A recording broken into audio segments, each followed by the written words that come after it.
The camera opens on a child's small hand, blue with cold, reaching through falling snow toward a dying light. Some storms don't just bring wind and ice, they bring reckonings. Cut to a man's weathered hands gripping a wrench, then releasing it as he hears a sound that will change everything. In a world where power devours the innocent and money silences truth, sometimes salvation comes from the most unexpected places. Sometimes it takes a man who has lost everything to fight for someone who still has something left to lose. The sound of expensive car engines cutting through a blizzard, shadows moving with purpose. A little girl's whispered confession. I wasn't really lost. They say the meek shall inherit the earth, but first, they have to survive those who would steal it from them. Lightning illuminates a courthouse. Legal documents scatter like leaves in a hurricane. A man's voice, cold with certainty. I have evidence of fraud, conspiracy, and intentional child endangerment. This is the story of a storm that brought three souls together and the war that nearly tore them apart. When the powerful prey on the powerless, heroes aren't born, they're forged. The wind howled through Cedar Falls like a banshee seeking vengeance, carrying ice crystals that bit into exposed skin with the ferocity of 1,000 needles. November in Iowa was unforgiving, but this storm was something else entirely, a meteorological monster that had meteorologists reaching for words like historic and unprecedented. The temperature had plummeted to -20, and the wind chill made it feel like the surface of an alien planet. Marcus Williams pulled his worn leather jacket tighter around his broad frame as he stepped out of Williams Auto Repair, the harsh fluorescent lights inside casting long, skeletal shadows across the snow-covered parking lot. At 48, he moved with the deliberate, economical grace of a man who had learned that rushing through life only led to heartbreak and regret. His weathered face bore the lines of someone who had seen too much, lost too much, and spent the last 3 years trying to forget just how much. The garage had been his sanctuary since the day he'd arrived in Cedar Falls with nothing but a broken heart and a determination to disappear from the world that had taken everything he loved. Before that dark chapter, he'd been Marcus Williams, senior design engineer at Ford's Advanced Powertrain Division, holder of 17 patents, and the kind of man who wore $1,000 suits to work and drove cars that purred with German precision instead of growling with American muscle. But that Marcus had died on a snowy night 3 years ago, buried under an avalanche of grief so overwhelming it had crushed everything he used to be. The successful engineer, the devoted husband, the proud father, all of it had vanished in the twisted metal of a highway accident that had stolen his wife Sarah and 15-year-old son Danny in one horrific instant. Now he was just the guy who fixed broken-down pickup trucks and changed oil in rusted sedans that smelled of hard work and harder lives. Most days, that was enough. Most days. The simple satisfaction of taking something broken and making it whole again filled the hollow spaces where his heart used to beat with purpose. The rhythmic clang of his tools, the honest smell of motor oil and metal shavings, the quiet pride of bringing a dead engine back to life. These things had become his meditation, his therapy, his reason for getting up each morning. Tonight wasn't most days. The storm had been building all afternoon, starting as a gentle snowfall that had gradually transformed into something biblical. By the time Marcus locked up at 9 p.m., Cedar Falls looked like a town abandoned by God himself. Main Street, usually bustling with the comfortable activity of small-town life, was deserted except for the occasional snowplow, scraping its way through the mounting drifts with the determination of a soldier fighting a losing battle.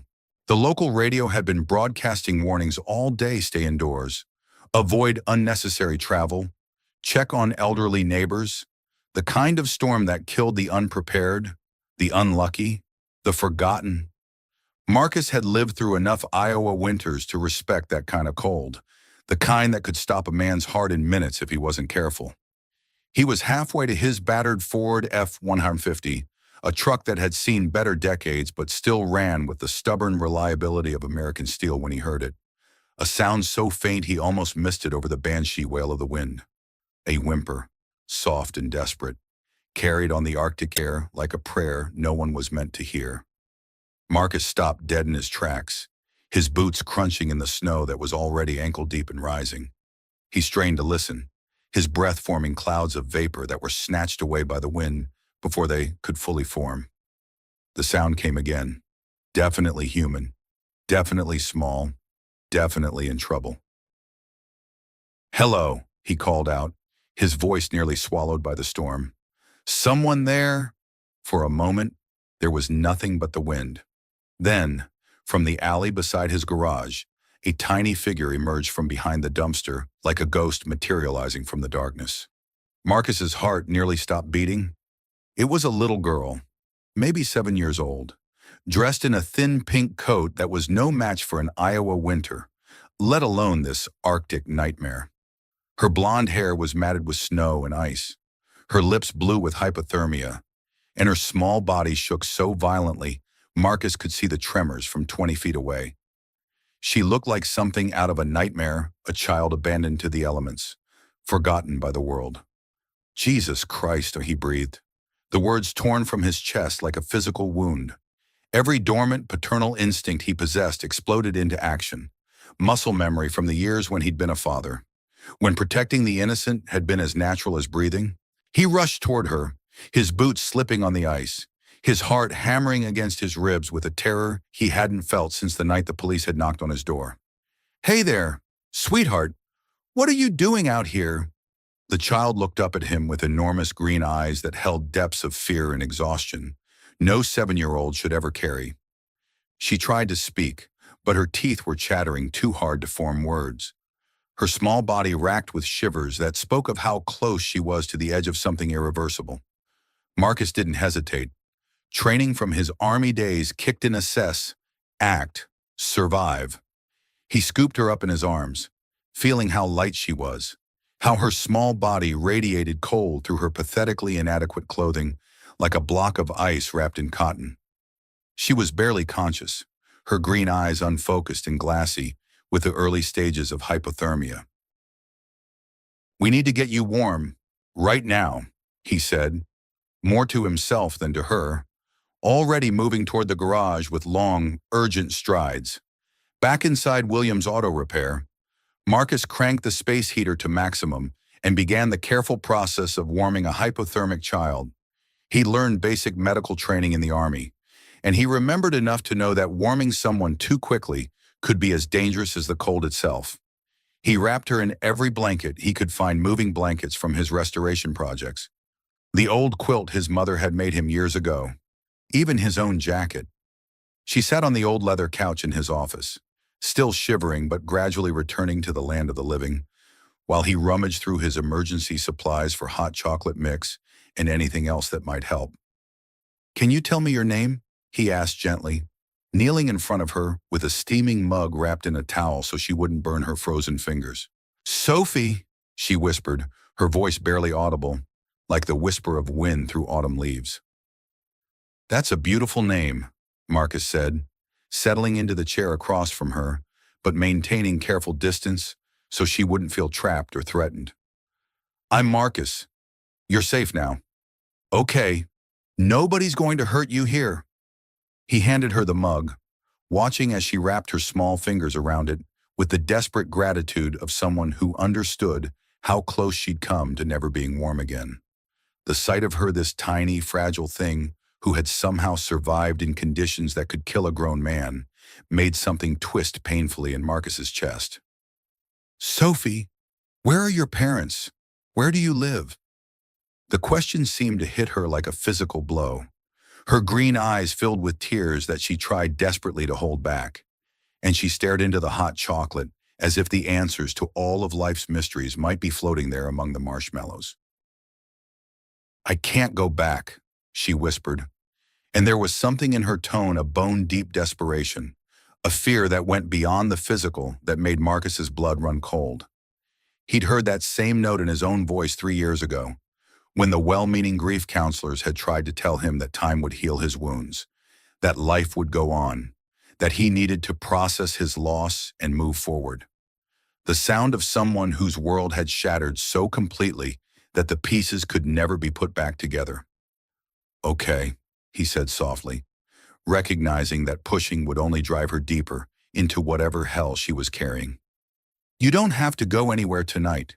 You're safe here. Sophie, I promise."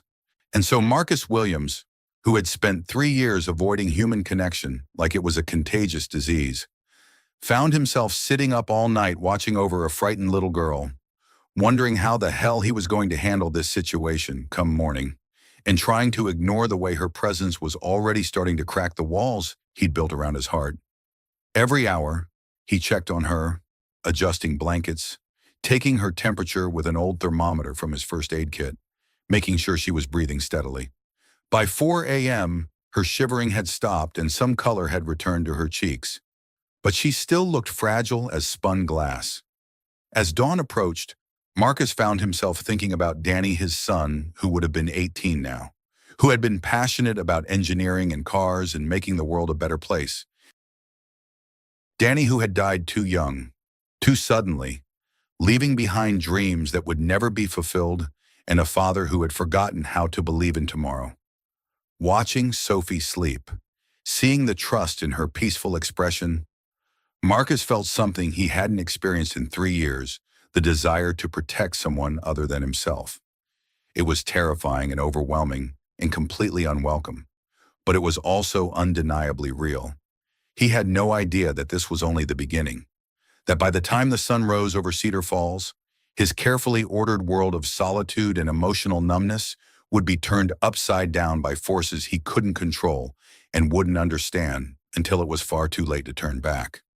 Dawn brought no relief from the storm, but it did bring visitors that would change everything. Marcus had dozed fitfully in his desk chair, jerking awake every hour to check on Sophie, who had finally fallen into the deep, exhausted sleep of someone who had pushed their small body beyond all reasonable limits.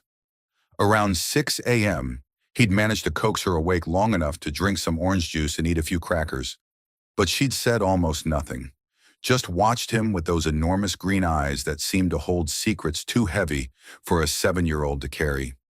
He was making coffee, real coffee, not the usual instant sludge he survived on when the sound of expensive engines cut through the wind outside like knives through silk.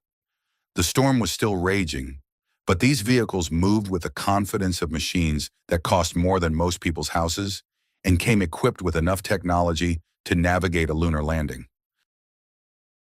Through the frost-covered window of his office, Marcus watched 3 vehicles pull into his lot with military precision: a black Mercedes S-Class that gleamed like polished obsidian, a silver Porsche Cayenne that looked like it belonged on a racetrack rather than Iowa backroads, and a white BMW X7 that probably had more computer power than the space shuttle.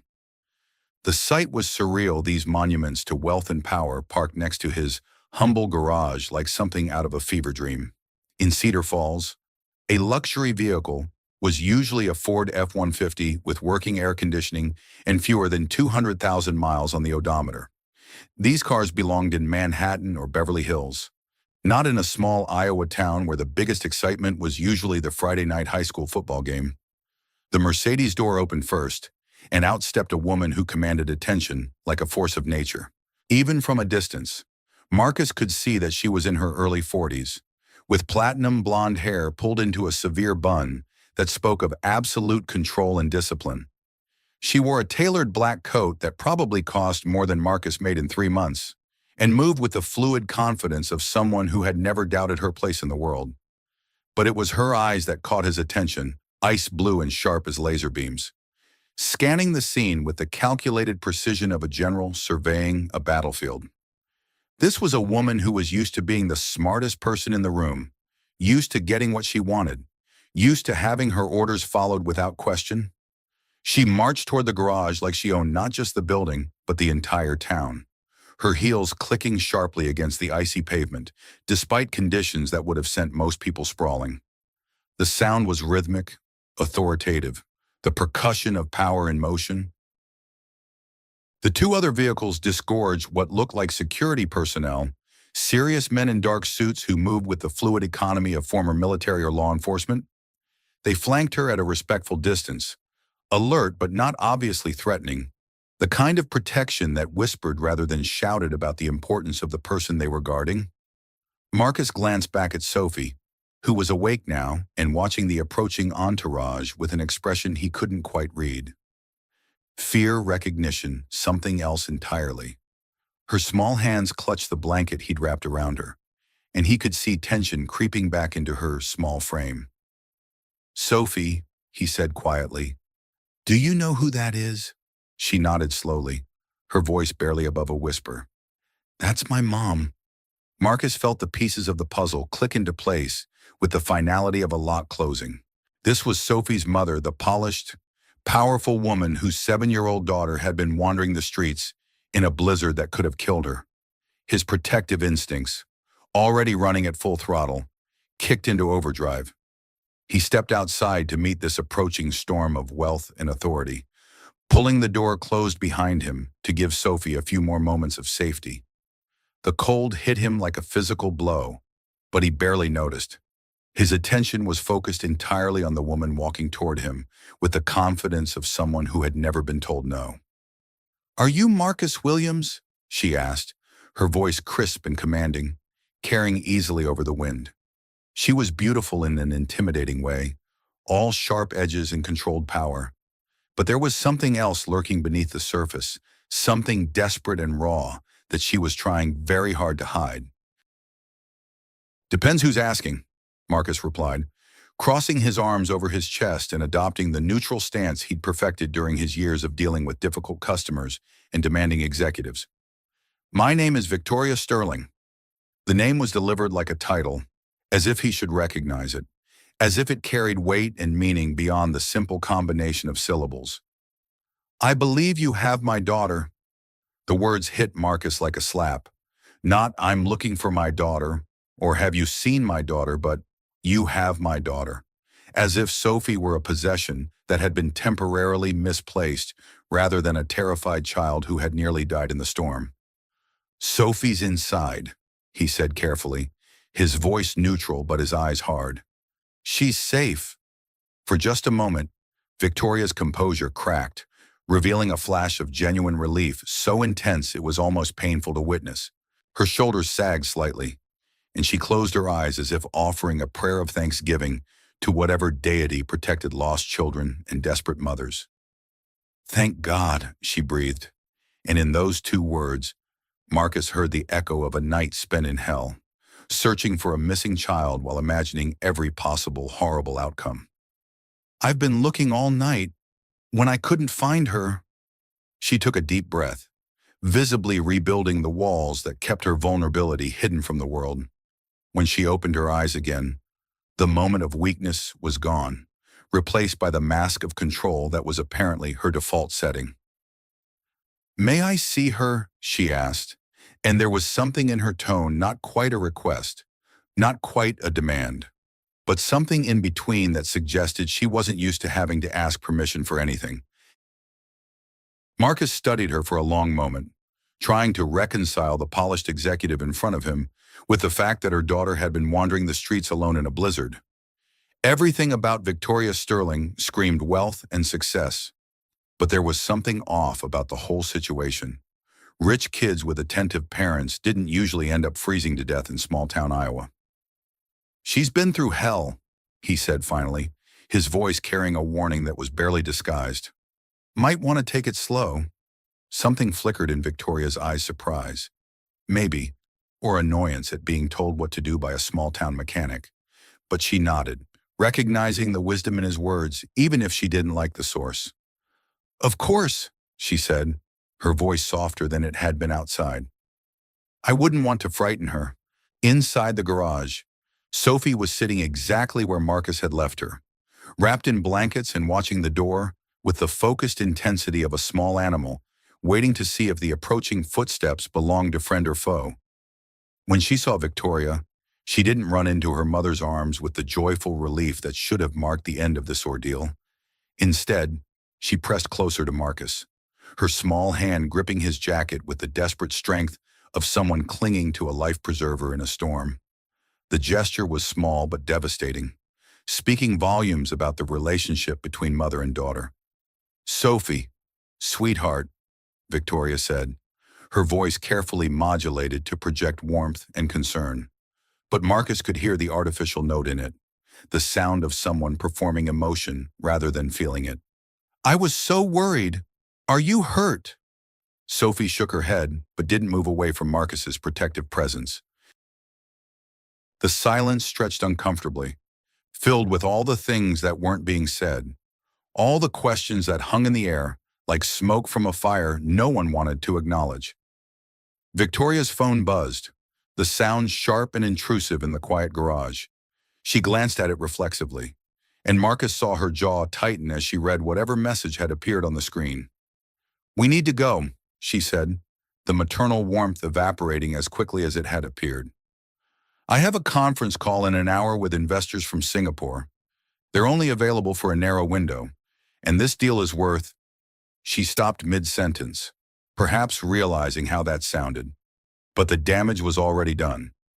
Marcus felt his temper rise like mercury in a thermometer, but he kept his voice level. Maybe Sophie should rest a bit more, he suggested, his tone carefully neutral. She's been through a trauma. Victoria's eyes snapped to his, and for a moment, he saw the real woman beneath the corporate armor, exhausted, struggling, and drowning in responsibilities she didn't know how to balance. But there was also something else, something almost defensive, as if she was used to having her parenting questioned and had developed thick skin about it. Mr. Williams, she said carefully, I appreciate what you've done for Sophie. More than you know, but she needs to come home now. Do you, Marcus asked, and looking down at Sophie, want to go home? It was a simple question, but it carried enormous weight. Sophie looked up at him with those serious green eyes, then at her mother, then back at him. Her small hand tightened on his jacket, and that was answer enough. Victoria's phone buzzed again, more insistently this time. She glanced at it with barely concealed frustration, and Marcus could see the internal battle playing out across her features, duty to her child versus duty to her business, motherhood versus the demands of a world that waited for no one. When she looked back up, Marcus saw something he hadn't expected: vulnerability. Raw, honest vulnerability that she probably didn't let many people see. Mr. Williams, she said quietly, could we talk privately? They stepped into Marcus's small office, leaving Sophie with one of Victoria's security guards who, despite his intimidating appearance, seemed to have a gentle way with children. Marcus had noticed the man's eyes soften when he looked at Sophie, the way he'd automatically lowered himself to her height when introducing himself. Former military, probably, maybe with kids of his own. I don't know what she told you, Victoria began, then stopped, running a perfectly manicured hand over her face in a gesture that was purely human, completely at odds with her polished exterior. I'm not good at this. The mother thing. Marcus waited, sensing there was more coming, recognizing the sound of someone standing on the edge of a confession they weren't sure they were ready to make. Sophie's father and I divorced 2 years ago, Victoria continued, her voice barely above a whisper. It was ugly, very public, very messy. Since then, she's been angry, distant. I thought if I just worked harder, made more money, I could give her everything she needed. The best schools, the best clothes, the best opportunities. Her voice trailed off, and Marcus could hear the unspoken end of that sentence. But none of it was enough. When's the last time you just sat with her? Marcus asked gently. No phones, no meetings, no agenda. Just sat.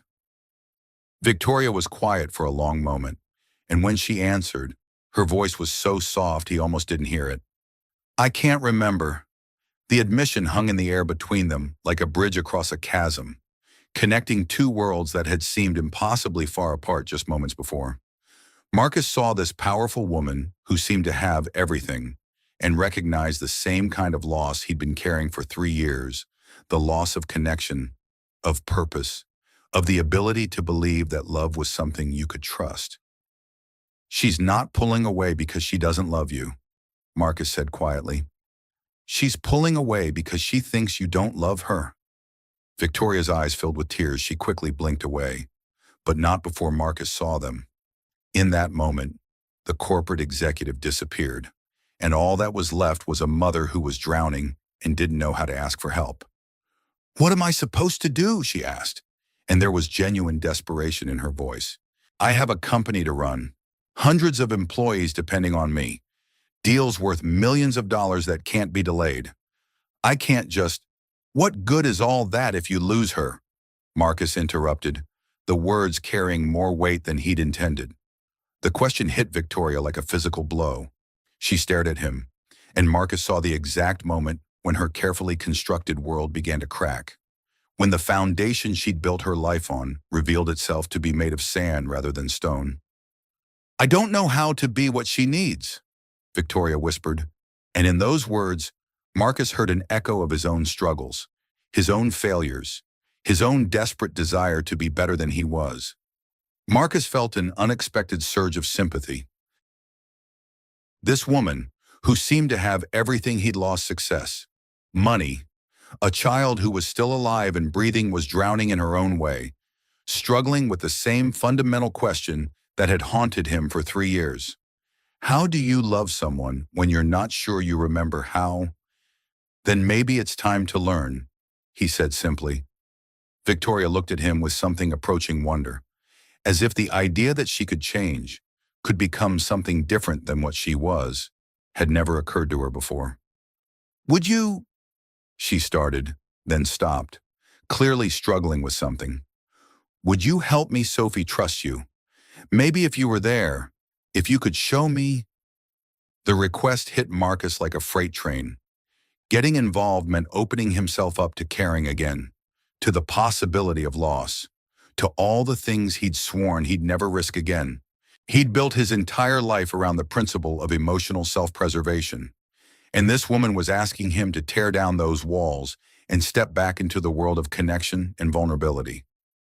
But then he thought of Sophie's small hand in his, the way she'd looked at him with such desperate trust, the sound of her voice when she'd whispered, "I can't go back." He thought of Danny, of all the children in the world who needed someone to stand up for them, to fight for them, to care enough to get involved even when it was dangerous. "Okay," he said quietly, sealing both their fates with a single word. "I'll help." What Marcus didn't know was that this simple agreement would change all their lives in ways none of them could imagine, setting in motion a chain of events that would test everything they thought they knew about love, family, and the price of second chances. Victoria's relief was palpable, but there was something else in her eyes, a flicker of hope that she was trying very hard not to acknowledge, as if hoping for something better was a luxury she couldn't afford, a risk too great to take. "Thank you," she said simply, and in those two words, Marcus heard the beginning of something that would either save them all or destroy them completely. He just wasn't sure which. 3 days after the storm, Marcus found himself in a position he'd never imagined, sitting in the passenger seat of a Mercedes S-Class, being driven through the wealthy suburbs of Des Moines toward a world that might as well have been on another planet. Victoria had called him the morning after Sophie's rescue, her voice carrying a note of determination that hadn't been there before. "Sophie wants to see you," she'd said simply, "and I think I need to see how you do it. Do what? Connect with her? Make her feel safe?" There had been a pause. Then, make her smile. Now, as they pulled through wrought iron gates that probably cost more than Marcus's entire garage, he was beginning to understand the magnitude of the world Sophie lived in. The Sterling estate was massive, a sprawling Tudor revival mansion that looked like something out of Architectural Digest, complete with perfectly manicured lawns, topiary gardens, and a circular driveway large enough to host a car show. "Impressive," Marcus said, his voice carefully neutral. Victoria glanced at him, perhaps trying to gauge whether there was judgment in his tone. "It was Richard's choice," she said quietly. "My ex-husband. He said we needed to project success. That image was everything in business. And now it feels like a museum, beautiful, expensive, and completely empty of anything that matters." The honesty in her voice surprised him. Victoria had been different since their conversation in his garage, less polished, more real, as if she'd decided to stop performing and start being human. It was a subtle change, but Marcus noticed the way she moved differently, spoke differently, as if she'd removed some invisible armor that had been weighing her down. Inside the house, Sophie came running down a grand staircase that belonged in a palace, her small feet barely making a sound on the polished marble. She launched herself into Marcus's arms with the kind of unrestrained joy that made his chest tight with emotion he'd thought was long dead. "Marcus, you came," her voice echoed in the cavernous foyer, bouncing off walls that were decorated with expensive art and empty of any sign of actual family life. "Hey there, kiddo," he said, swinging her around in a circle that made her giggle. "How are you feeling?" "Better. Mom let me stay home from school today, and we made pancakes together." Sophie's excitement was infectious, but Marcus noticed the way Victoria watched them interact. As if she were studying a foreign language she desperately wanted to learn. "You made pancakes?" Marcus looked at Victoria with raised eyebrows. "Actual cooking," Victoria smiled, and it was the first genuine smile he'd seen from her. "Well, Sophie made them. I mostly supervised and tried not to burn down the kitchen." They spent the afternoon in Sophie's playroom, a space that was larger than Marcus's entire apartment, and filled with enough toys to stock a small store. But what struck him most was how Sophie interacted with all these expensive possessions. She played with them, but there was no real joy in it, no sense of attachment or ownership. They were just objects filling space in her life. What she really wanted was attention. When Marcus sat on the floor and asked her to show him her favorite book, her whole face lit up. When he really listened to her elaborate explanation of the dollhouse drama she'd created, she blossomed like a flower turning toward the sun. Victoria watched from the doorway, taking mental notes on every interaction. Marcus could see her analyzing, trying to decode the secret of connection she'd somehow missed. But when he caught her eye and gestured for her to join them, she hesitated. "I don't want to interrupt," she said. "Sophie?" Marcus said. "Why don't you show your mom that story you were telling me about the princess and the dragon?" For a moment, Sophie looked uncertain, as if she wasn't sure her mother would be interested. But Victoria settled onto the floor beside them, expensive skirt and all, and gave Sophie her complete attention. "Tell me about the princess," she said. And Marcus heard something in her voice he hadn't heard before, genuine curiosity about her daughter's inner world. What followed was magical. Sophie, encouraged by her mother's attention, launched into an elaborate tale involving a brave princess, a misunderstood dragon, and a kingdom that needed saving. Victoria listened with the focused intensity she probably brought to million-dollar business deals, asking questions and making suggestions that showed she was really hearing what Sophie was saying. For the first time, Marcus saw the family they could be, but as the afternoon wore on, he also began to notice things that didn't quite add up. Like the way Victoria's phone rang constantly, but she kept letting it go to voicemail with increasingly worried glances, or how she mentioned needing to talk to the accountants with a tension in her voice that spoke of more than routine business matters. Most telling was a brief conversation he overheard when Victoria stepped out to take a call she couldn't ignore. Her voice was low, but in the marble-floored house, sound carried. "I understand the timeline, but I need more time." "No, I can't liquidate that asset yet. Carol, I'm trying to hold this together, but I need you to buy me another week." When she returned, her smile was bright but forced, and Marcus began to suspect that Victoria Sterling's perfect life might not be as perfect as it appeared.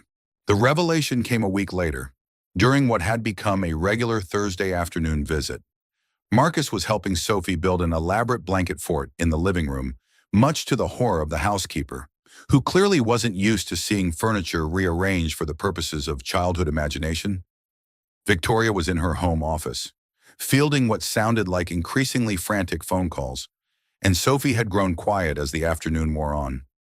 Marcus noticed the change in her demeanor, the way she'd stopped chattering about her school day and started arranging the stuffed animals in the fort with mechanical precision. "Hey," he said gently, settling beside her in the blanket cave they'd created. "You okay, kiddo?" Sophie was quiet for a long moment, her small fingers whirring at the edge of her favorite blanket, a worn pink thing that looked completely out of place among all the expensive designer furnishings.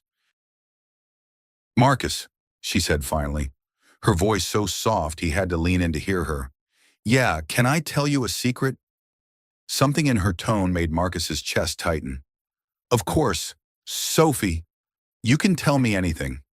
She was quiet for another long moment, and when she spoke, her words shattered everything Marcus thought he understood about that night in the storm. "I wasn't really lost," she whispered. "That night when you found me, I wasn't lost." Marcus felt the world tilt sideways. "What do you mean, sweetheart?" "I ran away."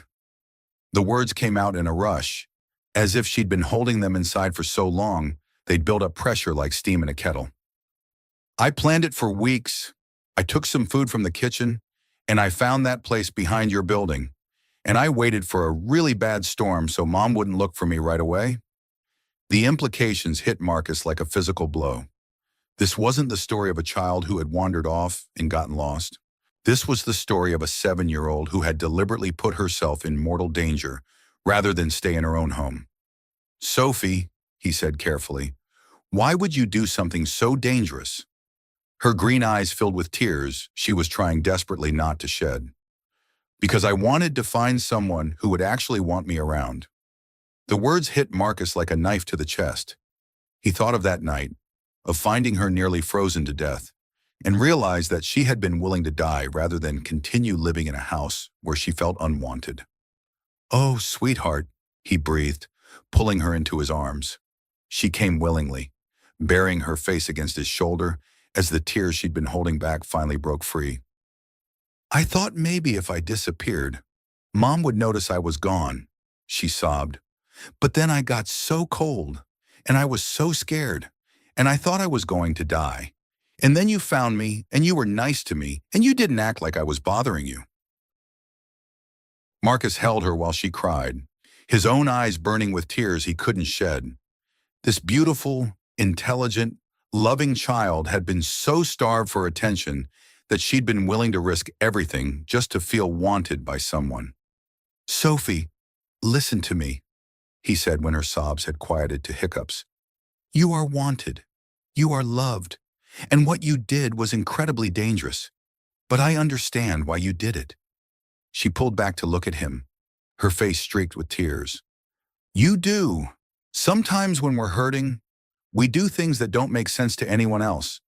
But Sophie, you never have to risk your life to get attention. You never have to earn love. It should be given freely, just because you exist. But Mom doesn't." "Your mom loves you more than anything in this world," Marcus said firmly. "She's just forgotten how to show it. But she's learning. We're all learning."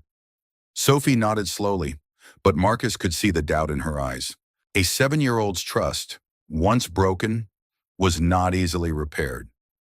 When Victoria finished her phone call and found them in the blanket fort, Sophie was curled against Marcus's side, emotionally exhausted, but finally at peace. Victoria took one look at the scene and knew immediately that something significant had happened. "Everything okay?" she asked, settling beside them. Marcus met her eyes over Sophie's head. "We need to talk." Later, after Sophie had fallen asleep in the fort and been carried to her bed, Marcus told Victoria everything. He watched her face cycle through disbelief, horror, and finally a grief so profound it was painful to witness. "She ran away," Victoria whispered, sitting in her pristine living room with her head in her hands. "My baby girl was so desperate to feel loved that she was willing to die rather than stay here with me." "Victoria, what kind of monster does that make me?"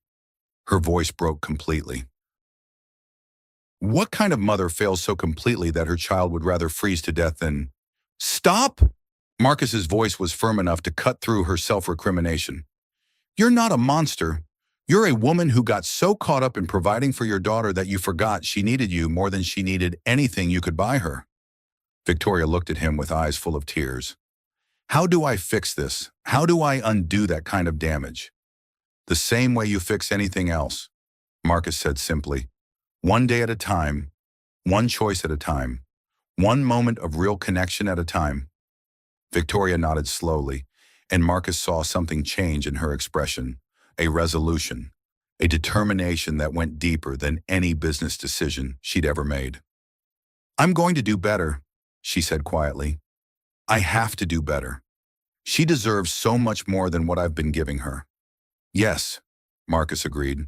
She does, and so do you. That night, as Marcus drove home through the quiet streets of Cedar Falls, he realized that he'd crossed a line he'd sworn he'd never cross again.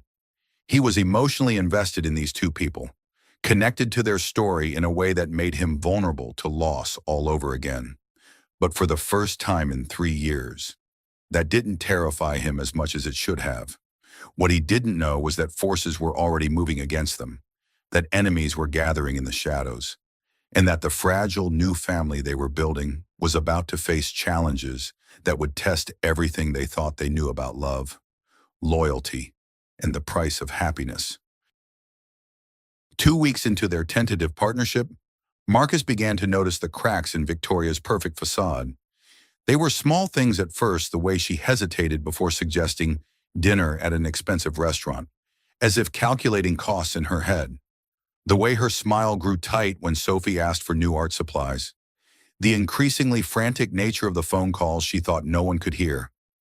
The truth came crashing down on a gray Thursday afternoon in early December. Marcus had arrived at the Sterling estate for his weekly visit with Sophie. But instead of the usual warm greeting, he was met by Carol Martinez, Victoria's assistant, whose normally professional demeanor was cracking under obvious strain. She's in her office, Carol said quietly, her voice carrying a weight that immediately put Marcus on alert. The accountants are here. It's not good. Marcus found Victoria in her home office, staring out at the winter landscape with the hollow expression of someone watching their world burn. Financial documents were scattered across her antique desk like the debris of an explosion, and her usually perfect composure was nowhere to be found. Victoria, he said softly from the doorway. She turned, and Marcus was shocked by what he saw. This was a woman on the edge of complete collapse, all her careful control finally cracking under pressure that had apparently been building for months. Her eyes were red-rimmed with exhaustion and unshed tears. Her usually immaculate hair was disheveled, and her hands shook slightly as she reached for her coffee cup. Marcus.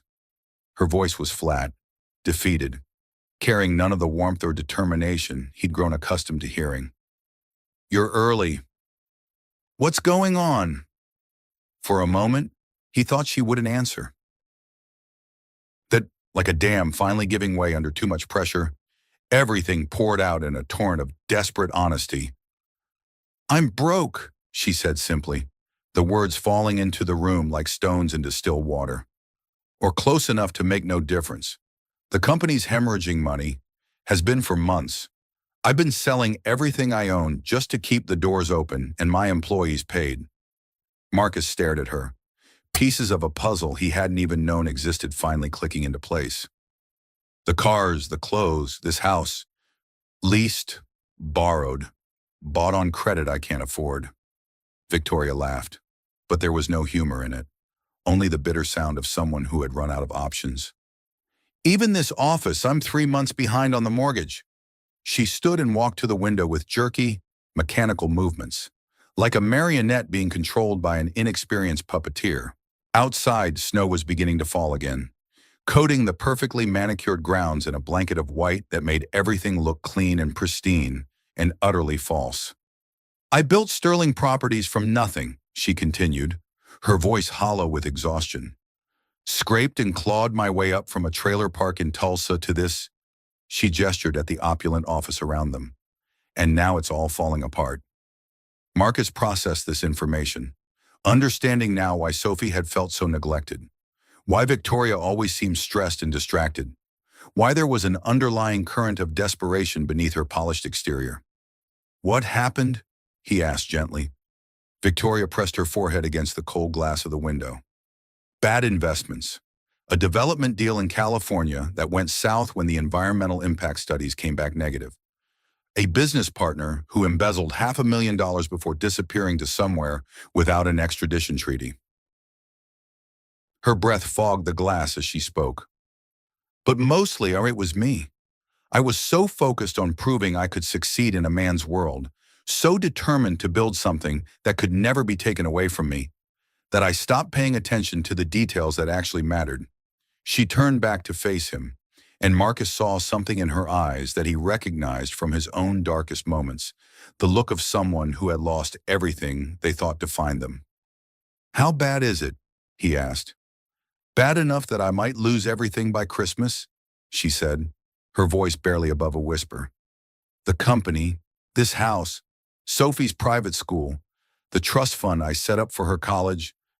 Victoria's voice cracked. "I've already had to let most of my staff go. Carol's working for free because she believes in me more than I believe in myself right now." She sank into her chair, suddenly looking older than her 42 years. "I wanted to give Sophie everything. Marcus, I wanted to make sure she never had to worry about money the way I did growing up. Instead, I'm going to lose her." Marcus felt something inside him crack open, the same something that had responded to Sophie's desperate trust, that had driven him to help despite all his resolutions to stay uninvolved. This woman, who had seemed so untouchable, so perfectly in control, was drowning, and despite all his walls and defenses, he couldn't just watch her go under. "There has to be something we can do," he said, surprising himself with the certainty in his voice. Victoria shook her head.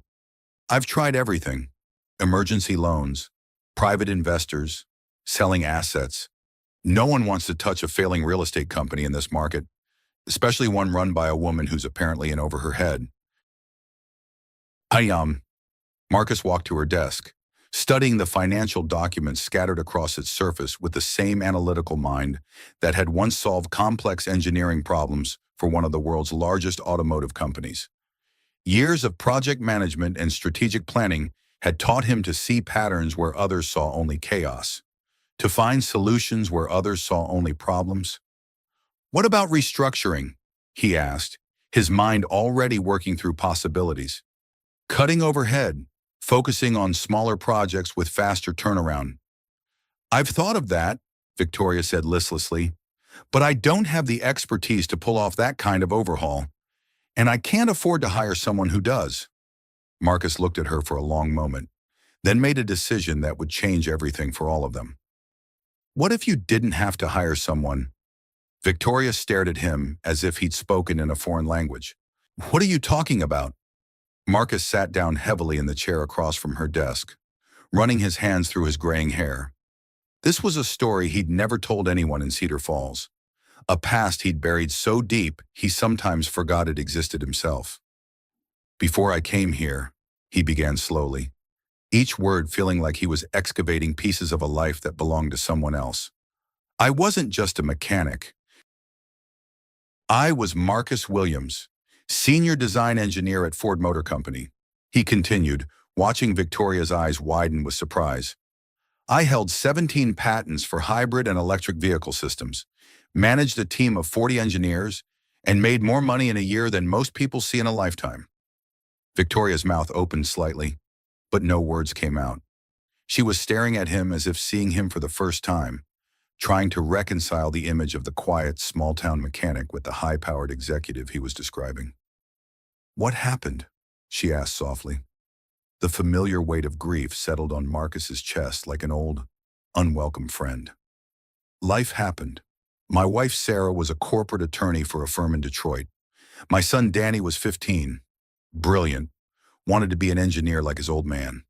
We had everything: big house in Dearborn, vacation home on Lake Michigan, plans for Danny's MIT application." Marcus stopped, his throat closing around words he'd spoken to no one in 3 years. The memories were as sharp as broken glass, cutting him even as he tried to handle them carefully. "There was an accident," he managed finally. "Black ice on I-94, a semi jackknifed, and they were in the wrong place at the wrong time. His voice dropped to barely above a whisper. I lost them both in an instant. Sarah died on impact. Danny lived long enough for me to say goodbye. Victoria's hand flew to her mouth, her eyes filling with tears. Marcus, I'm so sorry. I tried to go back to work, but everything reminded me of them. The house where Danny had built his first robot, the lab where I'd been developing the hybrid system he was so excited about, the future we'd planned together.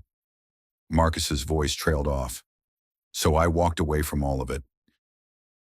Sold the house, donated half my money to a children's engineering scholarship fund, and ended up here fixing cars because working with my hands was the only thing that didn't make me want to put my fist through a wall. But you still have the knowledge, Victoria said quietly. The business experience, the technical expertise. Marcus nodded. 15 years of project management, cost analysis, strategic planning, and systems engineering. I know how to take something broken and figure out how to make it work again, whether it's an engine or a business. He met her eyes. The question is, do you trust me enough to let me try? Victoria was quiet for a long moment, studying his face as if trying to read the truth written there in the lines of grief and hard-won wisdom. When she spoke, her voice was firm despite the tears still glistening in her eyes. What do you need? For the next 8 hours. They worked. Marcus spread Victoria's financial documents across the conference table in her office, creating a comprehensive map of her company's problems and potential solutions. It was like solving a complex engineering puzzle, finding the critical points where small changes could create massive improvements in efficiency and profitability. Your overhead is killing you, he said, pointing to a column of numbers that made his engineer's brain itch. This downtown office alone costs more per month than my garage makes in a year. And for what clients don't choose real estate developers based on how expensive their offices are. But image is everything in commercial real estate, Victoria protested. Clients expect a certain level of sophistication. They need to see success before they'll trust you with their investments. Clients expect results, Marcus interrupted, his voice carrying the authority of someone who'd spent years managing multi-million-dollar projects. They don't care if you're working out of a renovated warehouse as long as you can deliver what they need on time and under budget. He pulled up a spreadsheet on Victoria's laptop, his fingers flying over the keys with the confidence of someone who'd done this analysis countless times before. Numbers flowed across the screen: expense projections, revenue forecasts, cash flow analyses that painted a clear picture of what needed to happen. Look, he said, turning the screen so Victoria could see the projected savings. If we move operations to a smaller space, something industrial, practical, maybe with a workshop where you can show clients actual renovation work in progress and cut the administrative staff down to just Carol and maybe one assistant, we can reduce your monthly overhead by 70%. Victoria leaned over his shoulder to study the numbers, her breath warm against his cheek as she focused on the screen. That could work, she said slowly. But I'd need startup capital for inventory, materials, contractor deposits, at least $200,000 to get the new model operational. How much? $200,000 minimum, maybe more depending on how quickly we want to scale up. Marcus was quiet for a moment, his mind racing through possibilities.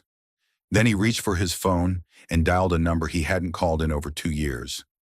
The conversation was brief, professional, conducted in the kind of technical shorthand that spoke of years of shared experience and mutual respect. When Marcus hung up, Victoria was staring at him with barely contained curiosity. "Who was that?" she asked. "My old boss at Ford," Marcus said, unable to keep a slight smile from tugging at the corners of his mouth. "Turns out they've been looking for someone to manage their real estate portfolio expansion in the Midwest. New manufacturing facilities, supplier relationships, community development projects." Victoria's eyes widened. "And when they want Sterling Properties to consult on site selection and community impact assessment for their next 3 facilities, 6-month contract with bonuses tied to timeline performance?" Marcus's smile grew wider. "Base fee is $300,000, plus potential bonuses that could double that if you hit their efficiency targets." For a moment, Victoria just stared at him, her mouth slightly open in shock. Then she did something Marcus hadn't seen since the day he'd found Sophie in the storm. She smiled, really smiled, with genuine joy and hope, and the kind of fierce determination that had probably carried her from that trailer park in Tulsa to the boardrooms of Des Moines. "You did this for me," she said wonderingly, as if the concept of someone going out of their way to help her was completely foreign. "I did it for Sophie," Marcus replied automatically, then caught himself. "But also for you. You don't deserve to lose everything because you were trying to build something better for your daughter." Victoria stood and walked around the desk to where Marcus sat. Without warning, she leaned down and kissed his cheek, her lips soft and warm against his skin. The gesture was simple, innocent, but it sent an electric shock through Marcus's system that had nothing to do with the business arrangement they'd just discussed. "Thank you," she whispered, her voice thick with emotion. "I don't know how to repay you for this." Marcus felt something stir in his chest, something he'd thought was dead and buried in the rubble of his old life. For the first time in 3 years, he allowed himself to hope that maybe, just maybe, it wasn't too late for second chances, not just for Victoria and Sophie, but for him as well. "Just be happy," he said quietly. "That's payment enough." But even as he spoke the words, Marcus couldn't shake the feeling that they were standing on the edge of something much bigger than a business turnaround. There were forces at work here that none of them fully understood, connections forming that would be tested in ways they couldn't imagine. And somewhere in the back of his mind, a voice whispered that happiness was a fragile thing, and that some people would do anything to destroy it rather than let others possess what they themselves had lost. Over the next month, the transformation was nothing short of miraculous. Victoria closed her expensive downtown office and moved Sterling Properties to a renovated warehouse space on the outskirts of Des Moines, a cavernous building with exposed brick walls, polished concrete floors, and enormous windows that flooded the space with natural light. Marcus worked alongside her 16 hours a day, applying the same systematic approach that had made him successful at Ford to the challenge of rebuilding her company from the ground up. They developed new business plans, streamlined operational procedures, and created a client presentation system that emphasized practical results over corporate flash. But more importantly, Victoria was finally learning to be a mother. She picked Sophie up from school every day, helped with homework at the kitchen table instead of in a formal study, and actually listened when her daughter talked about her friends, her fears, her dreams. The change in Sophie was immediate and profound. The scared, desperate child Marcus had found in the storm was blossoming into a confident, happy little girl who laughed easily and hugged freely. Marcus found himself drawn deeper into their lives with each passing day, becoming not just a business advisor, but a friend, a surrogate father figure to Sophie, and something to Victoria that he was still afraid to name. The walls he'd built around his heart were crumbling stone by stone, and despite his lingering fears about loss and vulnerability, he found he didn't want to stop the process. It was perfect. It was beautiful. It was everything none of them had dared to hope for, which was exactly why Marcus should have known it couldn't last. The attack came on a Tuesday morning in mid-December, swift and devastating as a lightning strike designed to destroy everything they'd built. Marcus was in Victoria's new office, reviewing contractor bids for their first Ford facility project, when Carol burst through the door with a look of pure panic on her normally composed face. Her usually perfect professional appearance was disheveled, her hands shaking as she clutched a legal document like it contained a death sentence. "Victoria, you need to see this immediately," Carol said, her voice tight with barely controlled fear. "It was just served by a process server, hand-delivered." She thrust the document into Victoria's hands with trembling fingers. Marcus watched Victoria's face drain of all color as she read, her lips moving silently as she processed words that seemed to hit her like physical blows. "What is it?" Marcus asked. But even as he spoke, he could see the answer in Victoria's expression, pure, unadulterated terror. Victoria's voice was barely a whisper when she finally spoke. "Richard's filing for full custody of Sophie," Marcus felt the world tilt sideways, gravity seeming to shift as the implications hit him. Richard Sterling, Victoria's ex-husband, the man she divorced 2 years ago after discovering his affairs with multiple women. In all their conversations about the past, Victoria had barely mentioned him except to say the divorce had been finalized and he'd moved to California to pursue some vague business opportunities. On what grounds? Marcus demanded, moving to read over Victoria's shoulder.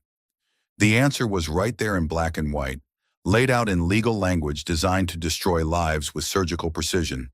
Petitioner alleges that respondent has demonstrated gross negligence in child care, evidenced by minor child's recent endangerment incident, and has since formed inappropriate relationships that compromise the child's welfare and emotional stability. He knows, Victoria said numbly, her voice carrying the flat tone of someone in shock. About Sophie running away. About you. About everything. Marcus felt ice forming in his veins as the full scope of the threat became clear. Someone had been watching them, documenting their lives, building a case designed to paint Victoria as an unfit mother and him as some kind of predatory influence. The evidence was all there in the legal filing photographs of Marcus picking Sophie up from school, surveillance shots of him and Victoria working late in the new office, detailed reports of their daily routines that could only have come from weeks of professional observation. There's more, Carol said quietly, producing another document with the reluctance of someone delivering a terminal diagnosis. Richards also filed complaints with Child Protective Services. They're opening a formal investigation. Victoria collapsed into her chair as if her legs had simply given out, the legal papers scattering around her like the debris of an explosion. He's going to take her away from me, she whispered, and in those words Marcus heard the sound of a mother's worst nightmare becoming reality. Marcus studied the documents more carefully, his engineer's mind automatically looking for patterns and connections, even as his heart raced with protective fury. Something was nagging at him, a sense that this wasn't just about custody or even revenge. The timing was too perfect, the evidence too comprehensive, the legal strategy too sophisticated for a man who had supposedly been absent from Sophie's life for 2 years. Victoria, he said slowly, when did your company's financial problems start the real problems, not just the cash flow issues? About 8 months ago, she said listlessly, still staring at the custody papers as if they might change if she looked at them long enough. Why does that matter? And the development deal that fell through, the one you said destroyed your cash flow and forced you to start liquidating assets? Victoria thought for a moment, her brow furrowing as she tried to focus through her panic. March, it was supposed to be a luxury residential project in Malibu. The investor pulled out at the last minute, claimed he'd found irregularities in our financial projections that weren't actually there. Marcus felt the pieces of a much larger puzzle beginning to click together with the inexorable logic of a machine designed for destruction. What was the investor's name? Pinnacle Holdings. Some investment group that Richard recommended when we were still... Victoria stopped mid-sentence, understanding beginning to dawn in her eyes like a terrible sunrise. Oh my God! He's been planning this for months, Marcus said grimly, the full scope of Richard Sterling's manipulation becoming clear. Sabotaging your business, driving you toward financial ruin, documenting every moment of your struggle as evidence of your inadequacy as a parent. The brilliance of it was breathtaking in its cruelty. Richard had systematically destroyed Victoria's financial stability, isolated her from potential sources of help, and then waited for the perfect moment to present himself as the concerned father fighting to save his daughter from an unstable mother. But why? Victoria asked, her voice small and lost. He never showed any interest in Sophie during our marriage. He was absent for every school play, every parent-teacher conference, every moment that mattered. Why would he want custody now? Carol cleared her throat uncomfortably, and when she spoke, her voice carried the weight of information she clearly didn't want to share. There's something else. Victoria, Richard's engagement was announced in the society pages last week. He's marrying Melissa Hartwell. Victoria's face went completely white, The Hartwell family owned one of the largest media empires in the Midwest, with newspapers, television stations, and radio networks spanning from Chicago to Denver. It was a merger disguised as a marriage, the kind of power play that could launch a man with political ambitions into serious contention for statewide office. He needs to look like a devoted family man, Marcus realized, the final piece of the puzzle falling into place. A loving father fighting to protect his daughter from an unstable ex-wife who's fallen in with questionable associates. He's going to use Sophie as a prop in his political ambitions, Victoria whispered, the full horror of the situation finally sinking in. Marcus felt a rage unlike anything he'd experienced since the day he'd lost his own family. This wasn't just about custody or money or even revenge. This was about a man who was willing to traumatize his own daughter and destroy the woman who loved her, all in service of his own ambitions. Not if I can help it, he said quietly, and there was something in his voice that made both women look at him with surprise. Victoria's eyes filled with a different kind of fear, not just for herself and Sophie, but for him. Marcus, if you get involved in this fight, Richard will destroy you too. You have no idea how ruthless he can be, how many powerful people owe him favors. Neither does he, Marcus replied, and for the first time since reading the custody papers, he smiled. It wasn't a pleasant expression. The war began in earnest the next day, fought with legal briefs instead of bullets, but no less deadly for all that. Richard's lawyers filed emergency motions to restrict Victoria's access to Sophie, pending the custody hearing, presenting carefully curated evidence of her financial instability, her questionable associations, and Sophie's recent cry for help in running away from home. They painted a picture of a mother so focused on her failing business that she'd endangered her child and then turned to a drifter mechanic with a troubled past for emotional support. The local media, undoubtedly influenced by Richard's new connections to the Hartwell media empire, picked up the story with enthusiasm.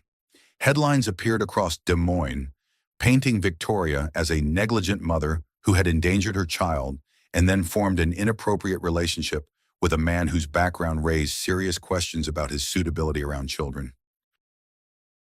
The attacks were surgical in their precision, designed to destroy Victoria's reputation and credibility, while positioning Richard as the concerned father trying to save his daughter from an increasingly unstable situation.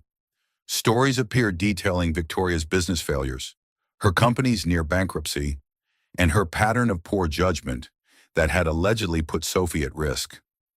But Richard Sterling had made one crucial mistake in his carefully orchestrated campaign of destruction. He'd underestimated Marcus Williams. Marcus might have spent 3 years hiding from his past, living a deliberately small life in a deliberately small town, but he hadn't forgotten how to fight, and he'd learned something in his years of grief and loss that Richard's privileged life had never taught him. When you've already lost everything that matters, you have nothing left to fear. The counterattack began with a series of phone calls to people Marcus hadn't spoken to in years, but who remembered his work, his integrity, and the debts they owed him for past favors. "Tom, it's Marcus Williams. Remember that favor you said you owed me after the emissions scandal investigation I'm ready to collect?" Tom Bradley had been Marcus's roommate at Michigan, a brilliant engineer who'd gone into federal law enforcement instead of automotive design. Now he was a senior investigator with the FBI's white-collar crimes division, and he owed Marcus for information that had helped crack one of the biggest corporate fraud cases in automotive history. "Marcus, Jesus, where have you been? I heard about Sarah and Danny. Man, I'm so sorry. I'm calling about something else. Tom, I need you to look into a guy named Richard Sterling and his financial dealings over the past year. Specifically, any connection to a company called Pinnacle Holdings." What kind of timeline are we talking about? Yesterday would be good. Tomorrow might be too late. Tom was quiet for a moment. Then, "This must be important if you're calling in that marker. Give me what you have." While Tom worked his federal contacts, Marcus made other calls to his former patent attorney, who confirmed that the hybrid propulsion system Marcus had developed was indeed still valuable enough to attract serious corporate interest. to his old boss at Ford, who was more than happy to discuss Marcus's exemplary service record and the circumstances of his departure, to character witnesses who could testify to his integrity, his stability, and his qualifications to be involved in a child's life. But the most important call was to David Chen at Tesla. "Marcus, I was wondering if you'd change your mind about that patent licensing deal." "Actually, David, I think I'm ready to move forward, but I need to accelerate the timeline. How quickly could you have a purchase agreement ready? For $15 million, I could have legal draw-up papers by Friday." Why the rush? Marcus looked across Victoria's office at her, watching as she tried to maintain her composure while her world crumbled around her. Because sometimes the most important battles are the ones you never saw coming. While Marcus worked his professional network, Victoria threw herself into preparing her legal defense with the desperate energy of someone fighting for her life. But despite their efforts, the preliminary custody hearing was not going well. The courtroom was packed with media and curious onlookers, drawn by the spectacle of a high-profile divorce battle that had all the elements of a perfect scandal: wealth, betrayal, child endangerment, and whispered suggestions of impropriety. Richard's legal team painted a devastating picture of Victoria as a mother so obsessed with her failing business that she'd neglected her child to the point where the girl had nearly died seeking attention. They presented psychological evaluations suggesting that Sophie was traumatized by her mother's emotional unavailability and would be better served in a stable, two-parent home with a father who had learned from his past mistakes and was ready to provide the kind of consistent, loving environment every child deserved. Marcus watched from the gallery as Victoria fought for her daughter with quiet dignity, but he could see the writing on the wall. Judge Margaret Thornton, a stern woman in her 60s with a reputation for conservative family values, was clearly being influenced by Richard's carefully constructed narrative. Then Richard took the stand himself, delivering a performance that would have earned him an Academy Award for its combination of manufactured emotion and calculated manipulation. "Your Honor," Richard said, his voice heavy with perfectly calibrated regret, "I've made terrible mistakes in my life. During my marriage to Victoria, I was absent, focused on building my career, more concerned with success than with being the husband and father my family deserved." He paused, letting a single tear track down his cheek, a tear that Marcus was certain had been practiced in front of a mirror until it achieved maximum emotional impact. "But losing my family taught me what really matters," Richard continued. "I've spent the last 2 years in therapy, working to become the man Sophie needs me to be. I've learned about priorities, about putting family first, about the kind of love and stability a child needs to thrive." It was a masterful performance, hitting every emotional note designed to appeal to a conservative judge's sensibilities about family values and redemption. Marcus could see it was working. Judge Thornton was nodding sympathetically, and Victoria's lawyer looked like a man watching his client's case circle the drain. "I'm not asking for custody out of spite or revenge," Richard said, his voice breaking just enough to seem genuine. "I'm asking for custody because I love my daughter more than my own life, and I cannot stand by and watch her be placed in situations that threaten her safety and well-being." That's when Marcus's phone buzzed with a text message that would change everything. "Found what you were looking for. Check your email. You're going to want to see this immediately. Tom." Marcus stepped out of the courtroom and opened his email on his phone. What he saw there made his blood run cold and gave him the ammunition he needed to destroy Richard Sterling completely. But first, he had one more call to make. One final piece to put in place for what would either be the most spectacular legal victory in Iowa family court history or the most catastrophic failure of his life. "Tesla Advanced Engineering. This is Jennifer." "Jennifer, this is Marcus Williams. I need to speak with David Chen immediately. Tell him it's about the hybrid propulsion patent and that I'm ready to sign." The call took 15 minutes, conducted in the hallway outside the courtroom while Richard Sterling continued his Oscar-worthy performance inside. When Marcus hung up, he had a verbal commitment that would change everything if he was willing to take the biggest risk of his life. Marcus had exactly one shot at this. He thought of Sophie's trusting green eyes, of Victoria's determination to be a better mother, of the family they could become if Richard Sterling didn't destroy them all first. He walked back into the courtroom just as Richard's lawyer was beginning his closing argument, a speech designed to paint his client as a reformed man who deserved a second chance at fatherhood. "Your Honor," Marcus said, standing up in the gallery with the kind of calm authority that made everyone in the room turn to look at him. "I have information relevant to this case." Judge Thornton looked annoyed at the interruption. "Sir, you're not a party to these proceedings." "I'd like to be," Marcus said calmly, meeting her gaze without flinching. "I have evidence of fraud, conspiracy, stalking, and intentional child endangerment that this court needs to hear before making a decision that will affect Sophie Sterling's entire future." Richard spun around in his seat, his face pale beneath his perfect tan. For the first time since Marcus had known of his existence, Richard Sterling looked genuinely afraid.